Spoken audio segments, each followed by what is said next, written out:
आज दुनिया की मशहूर शिक्षा है। मुझे नहीं पता कि ये मुंबई में कितनी मशहूर है, पर पश्चिम में ये चीज़ें बहुत मशहूर हो गई हैं। कोई आपसे कहता है इस पल में जियो, कोई आपसे कहता है बस छोड़ दो सब ठीक हो जाएगा।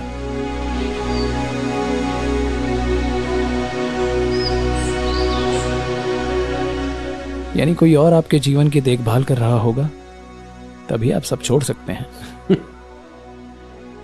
कोई आपसे कहता है एक बार में बस एक काम करें, ऐसे नहीं। देखिए, ये सभी पिछड़ी हुई शिक्षाएं हैं। यानी इनमें से एक दो को देखें, आप छोड़ ही क्या सकते हैं, मुझे बताएं। सब कहते हैं बस छोड़ दो, भगवान करेंगे। Well, life has not really gotten you yet. That's why you're talking this language. खैर, जीवन ने अभी तक आपको झकझोड़ा नहीं है, तभी आप ऐसी भाषा बोल रहे हैं। आप सपनों की दुनिया में जी रहे हैं। जब जीवन वाकई झटका दे, तब आपको पता चलेगा कि आप कुछ छोड़ नहीं सकते, आपको मैनेज करना होगा। आज आप अपना बिजनेस छोड़ दें, देखें क्या होता है, या कुछ नौटंकी करके देखें। आज गाड़ी चलाते समय बस छोड़ दें। लगता है कई लोग छोड़ चुके हैं। बस छोड़ कर देखिए, या तो आप मरेंगे या कोई और। अब ये लोकप्रिय शिक्षाएं जो दुर्भाग्य से लोकप्रिय हो गई हैं, इन्होंने मानवता को बड़े पैमाने पर बिगाड़ा है। मुझे हाल ही में अमेरिका में एक समूह मिला। वे कट्टर इसी पल में जियो वाले लोग थे। मैं आपसे पूछ रहा हूं, क्या आप कहीं और हो सकते हैं? मुझे कहीं और रहकर दिखाइए प्लीज। क्या आप में से कोई इस पल के अलावा कहीं और हो सकता है? मैं पूछ रहा हूं। आप हो सकते हैं? क्या आप अभी यहां के अलावा कहीं और हो सकते हैं? नहीं? फिर आपको ऐसी शिक्षा क्यों चाहिए? वे आपको बताने की कोशिश कर रहे हैं कि बीते हुए या आने वाले कल के बारे में मत सोचिए। ऐसा होगा अगर हम आपका आधा दिमाग निकाल दें।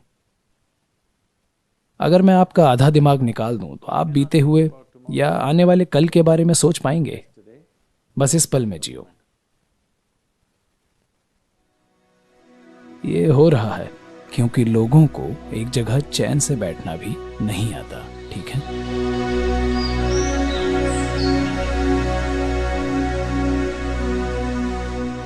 तो लोग ऐसे उपाय खोज रहे हैं। शंकरन पिल्लई ने अमेरिका में एक फार्मेसी खोली,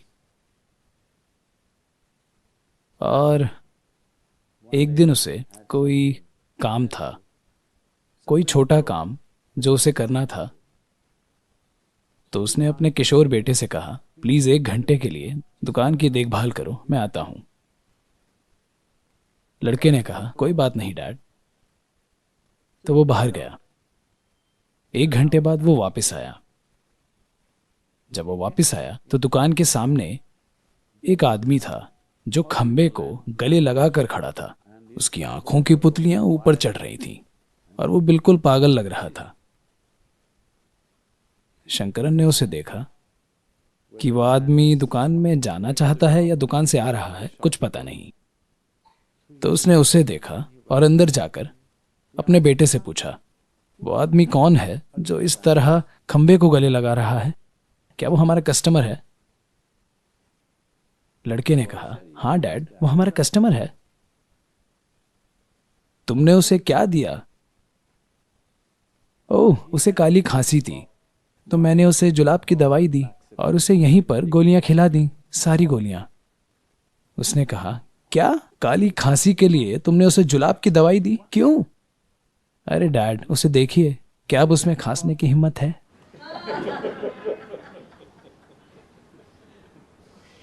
There are solutions and solutions. But is it really a solution? That's a question. तो कई तरह के समाधान हैं, पर क्या ये वाकई समाधान है? सवाल यही है। तो अब क्योंकि आप एक जगह पर शांति से नहीं बैठ सकते, तो कोई कहेगा इस पल में रहो, अतीत के या भविष्य के बारे में मत सोचो। मुझे बताएं, क्या आप खुद को इंसान कह सकते हैं अगर आप ना अतीत को याद रखते हैं और ना ही भविष्य की कल्पना करते हैं? क्या आप एक पूर्ण जीवन हो सकते हैं, मैं पूछ रहा हूं।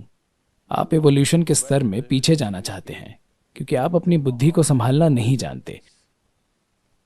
यही मनुष्य की सबसे बड़ी समस्या है। उनकी बस यही समस्या है। आप इसे हजारों नाम दे सकते हैं।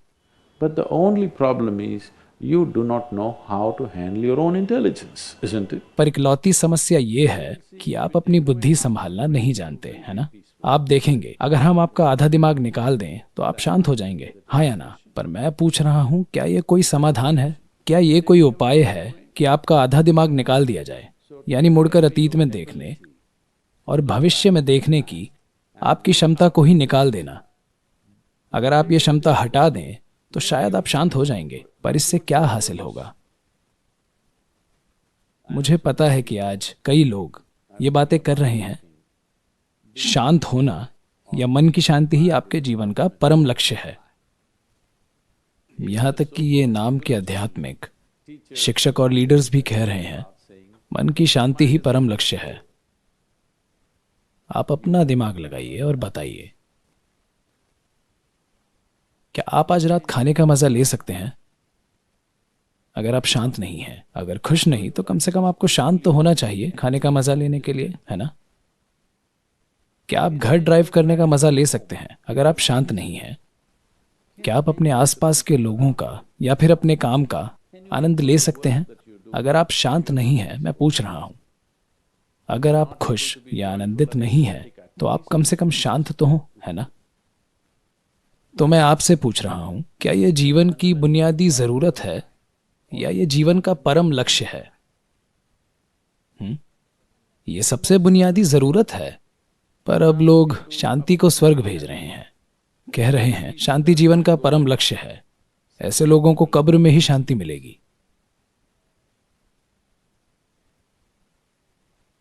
जो चीज आपको नहीं मिलती वो एक स्वर्ग की चीज बन जाती है। आज आप शांति कहें तो लोग कहते हैं दिव्य शांति। आप प्रेम कहें तो लोग कहते हैं दिव्य प्रेम। आप आनंद कहें तो लोग कहते हैं दिव्य आनंद। मनुष्य इस सब के काबिल है ना? शांत रहना, खुश रहना, प्रेममय होना, आनंदित होना, ये सभी इंसानी गुण हैं, हाँ या ना? अगर आप चाहें तो आप शांत हो सकते हैं, आप प्रेमपूर्ण और आनंदित हो सकते हैं, पर इन सभी चीजों को स्वर्ग में एक्सपोर्ट किया जा चुका है। तो इन सभी शिक्षाओं के कारण ये सरल पहलू जटिल हो गए हैं। मैं कह रहा हूं, शिक्षा चाहे कहीं से भी आए, चाहे वो मेरी शिक्षा हो या किसी और की, उसे एक तरफ रख दीजिए। बस अपनी बुद्धि लगाएं। आप मेरी बुद्धि नहीं लगा सकते, ठीक है? आप शायद मेरे ज्ञान का इस्तेमाल कर सकते हैं, पर आप मेरी नहीं, सिर्फ अपनी बुद्धि लगा सकते हैं। तो अपनी बुद्धि के साथ प्रयोग करें। अगर ये मददगार हो तो करते रहिए, अगर मददगार ना हो तो इसे कल सुबह छोड़ दें। इसे एक और दिन जारी रखने की जरूरत नहीं है, पर पहले ये तय कीजिए, आप सांत्वना खोज रहे हैं या समाधान खोज रहे हैं? अगर आप सांत्वना खोज रहे हैं तो किसी भी चीज में विश्वास करें, यह काम करेगा, समझे? मान लीजिए कि जीवन का स्रोत इस बल्ब में है और हर दिन ऐसा कीजिए, यह काम करेगा। आप जो कर रहे हैं वो बस एक सस्ता मनोरोग इलाज है। Yes, you're trying to manage your psychological space with something, using an anchor outside. हाँ, आप बाहर से मदद लेकर अपनी मानसिक हलचल को मैनेज करने की कोशिश कर रहे हैं। ये ठीक है, मैं ये नहीं कह रहा कि ये गलत है। अगर आपको जरूरत है तो आप ऐसा कर सकते हैं, पर अगर ये आपकी जरूरत नहीं है, अगर आप जीवन का परम समाधान चाहते हैं, तो आपको किसी और चीज की जरूरत है जो ऐसी लोकप्रिय शिक्षाओं से नहीं मिलेगा। आपको जीवन के एक आयाम से दूसरे आयाम में ले जाने के लिए एक शक्तिशाली बल की जरूरत है। तो जब ऐसी जरूरत महसूस हो, जब ऐसी तड़प हो, तभी आपको अध्यात्म की तलाश करनी चाहिए, वरना बस कुछ कर लीजिए, पहाड़ पर चढ़ जाइए, ये काम करेगा, मैं बता रहा हूं। आपका आत्मविश्वास बढ़ जाएगा। हाँ, पहाड़ पर चढ़ें, समुद्र में तैरें, ये सब चीज़ें आपके आत्मविश्वास को मजबूत बनाएंगी। या किसी चीज़ में विश्वास करें, पर आप हासिल क्या करना चाहते हैं, आपकी ज़रूरत क्या है, यह आपको ही देखना होगा। क्या आपको परम तत्व जानना है, या आप सिर्फ अपने मानसिक नाटक को मैनेज करने की कोशिश में हैं? सबसे पहले आपको ये फर्क करना होगा। पर आपके मानसिक नाटक को सिर्फ अंदर से ही मैनेज किया जा सकता है। शायद आप मानते हो कि आप बाहर से मदद ले रहे हैं, पर वाकई आप सिर्फ भीतर से ही मैनेज कर सकते हैं, क्योंकि ये वो भूत है जिसे आप बनाते हैं। आप इसे बाहर से नहीं मार सकते।